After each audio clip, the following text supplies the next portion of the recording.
Hi friends, నా videos కానీ మీకు నచ్చినట్లయితే please like and subscribe my channel. ఈరోజు నిండు నూరుల సావసం సీరియల్లోని భాగ్యని సర్ప్రైజ్ చేయడానికి అమరేందర్ ఫోన్ చేసి నిన్ను బయటికి తీసుకువెళ్ళడానికి ఫోన్ చేశాను, నువ్వు రెడీ అయ్యి నేను క్యాబ్ పంపిస్తాను, పైన్ ఫారెస్ట్ చూడడానికి వెళ్దాం, అక్కడికి వచ్చాయని చెప్పి ఫోన్ చేస్తాడు. దానికి ఎంతో సంతోషపడిపోతుంది భాగి. అనామికతో తన ఆనందాన్ని పంచుకుంటుంది. ఇదంతా విన్న మనోహరి బాబ్జీకి కాల్ చేసి చెప్తుంది, ఇదే మంచి టైము, అక్కడికి వెళ్ళడానికి బాగీకి 45 మినిట్స్ టైం పడుతుంది, ఈలోపు తనని నువ్వు చంపేశాయని చెప్పి చెప్తుంది. దానికి సరే మేడం అని చెప్పి లారీ ఎక్కి కూర్చుంటాడు బాబ్జీ.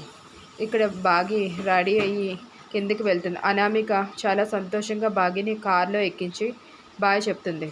ఏమీ తెలియని బాగి ఆనందంగా కారులో ట్రావెల్ చేస్తూ ఉంటుంది. వెనకాతలు చూస్తే బాబ్జీ ఎప్పుడు తనని యాక్సిడెంట్ చేసి చంపేద్దామా అని చెప్పి లారీతో వెనకాతలే వెళ్తూ ఉంటాడు. మరి భాగ్యని గుద్దేస్తాడో లేదో చూడాలి మరి.